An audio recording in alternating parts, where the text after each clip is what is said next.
Oui, merci Madame la maire, mes chers collègues. Je voudrais revenir sur les vœux que notre groupe va présenter à l'occasion de ce budget. J'en ai parlé rapidement ce matin. Nous avons limité nos vœux de manière extrêmement volontaire. Nous en avons mis 3 en exergue. Le premier concerne l'organisation des débats budgétaires. J'ai dit ce matin qu'il n'avait pas été satisfaisant cette année. Je rappelle que nous avons discuté des orientations budgétaires très tard, quasiment fin novembre, c'est-à-dire 3 semaines avant le débat budgétaire lui-même. Depuis que nous discutons des orientations budgétaires, depuis qu'il y a un débat, et je remercie la majorité de l'avoir créé, c'est la première fois qu'il y a ce laps de temps extrêmement court entre la discussion sur les orientations et le débat budgétaire. Ça n'est pas satisfaisant.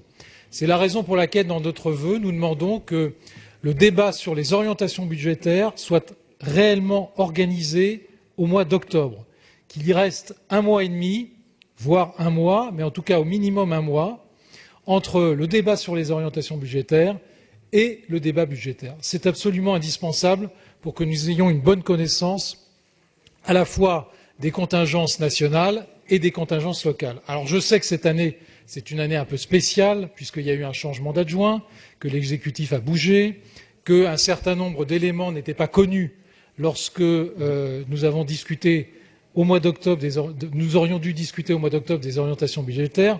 Bref, des éléments exogènes à la décision de la majorité municipale, mais je crois que ça peut se traiter. Le deuxième point, c'est évidemment, dans ce vœu, c'est la communication des documents budgétaires eux-mêmes. Nous avons reçu ces documents budgétaires, qui sont assez conséquents, le document budgétaire général, plus tous les bleus, 10 jours avant. Alors pour l'exécutif, c'est très facile, puisque vous travaillez depuis 1 an dessus, voire plus. Pour les groupes de la majorité, c'est très facile aussi, puisqu'ils sont consultés et que vous avez un débat entre vous, ce qui est normal, puisque c'est vous qui assumez la direction de cette ville. Mais pour les groupes de l'opposition, c'est très compliqué. Nous sommes un groupe jeune, nous avons aujourd'hui 2 collaborateurs, bientôt 3, et en 10 jours, éplucher ce budget, c'est très compliqué. Alors, dans ce vœu, nous demandons également qu'il y ait une communication, il y a une communication de ces budgets, de ces documents budgétaires, au moins 15 jours avant la discussion budgétaire, ce qui nous aurait fait gagner cette année 5 jours. 5 jours, ça n'est pas trop, compte tenu du nombre de documents et de la difficulté à éplucher ces documents. Ça, c'est le premier vœu. Le deuxième vœu concerne la mise en place d'une mission concernant la modulation et la modération et la modernisation de l'action publique parisienne. Nous l'avons bien vu ce matin lors des discussions générales, il y a une discussion autour de la dépense publique. Je mettrai de côté la dépense d'investissement, quoique on pourrait en parler également, puisque vous vous félicitez effectivement d'avoir dépensé ce que vous aviez prévu quasiment en 4 ans depuis 2014. Je parlerai des dépenses de fonctionnement et notamment des dépenses de personnel. On a bien vu que depuis 2014, contrairement à ce qui a été dit ce matin, il y a indéniablement une augmentation. Est-ce qu'elle est justifiée ou pas? C'est un autre sujet. Mais moi, je constate qu'il y a une augmentation et qu'il n'y a pas vraiment de volonté de moderniser l'action publique parisienne. Il y a à la fois un problème de coût et il y a un problème d'efficacité. Et c'est la raison pour laquelle nous proposons que l'ensemble des groupes puissent participer à une mission de réflexion sur l'action publique parisienne, à la fois sur son côté coût et à la fois sur son côté efficacité. Il faut lier les deux. Pas forcément une réduction des coûts sous le système du rabot, que l'on connaît bien, qui est un peu pratiqué depuis 2014 sans aucune réflexion, à la fois par l'État et ici, mais une réflexion beaucoup plus importante qui soit menée sur l'efficacité et le coût de cette action publique parisienne. Troisième vœu, qui est un vœu également d'une certaine importance, qui concerne la création d'une mission de maintenance urbaine. On l'a vu, la propreté fait aussi l'objet d'un certain nombre de débats, mais ce n'est pas seulement le sujet, la propreté. Il y a bien pire. Il y a une dégradation générale de la tenue de la rue parisienne.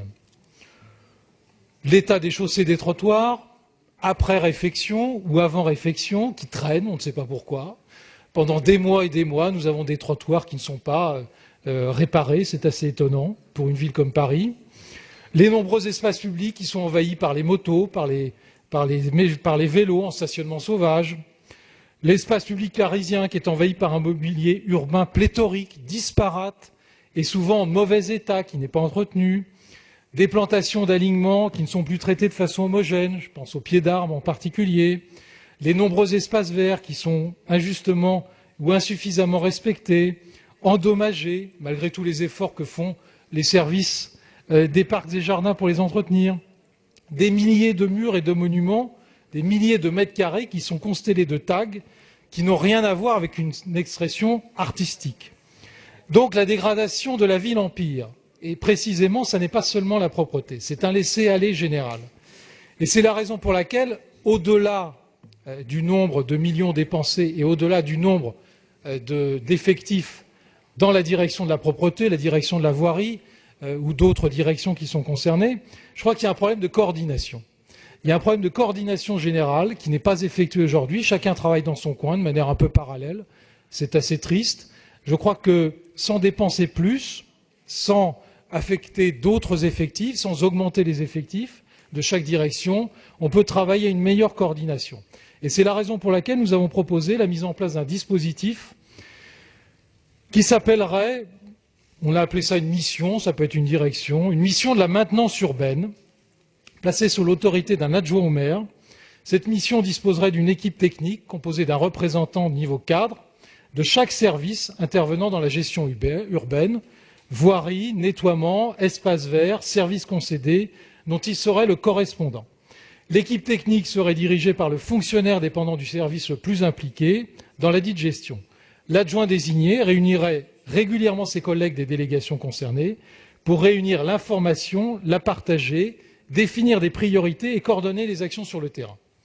Cette mise en place pourrait être déclinée également au niveau de chaque arrondissement avec le même système qui serait dupliqué arrondissement par arrondissement. Avec ses 20 collègues d'arrondissement, l'adjoint de la mairie centrale en charge de la maintenance urbaine disposerait de 20 relais sur le terrain, tout comme le responsable de l'équipe technique centrale.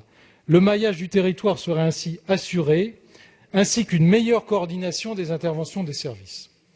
Alors, dans le but de mettre fin à une anarchie inadmissible, la mission de la maintenance urbaine aurait à se pencher en priorité sur les conditions dans lesquelles les interventions des réseaux sur l'espace public sont programmées, autorisées et contrôlées, s'agissant en particulier de la remise en état des lieux après travaux. Voilà, mesdames et messieurs, mes chers collègues, les 3 vœux que nous allons présenter sont des vœux constructifs, vous l'avez remarqué. J'espère que vous y donnerez un avis très favorable. Je vous remercie. Merci.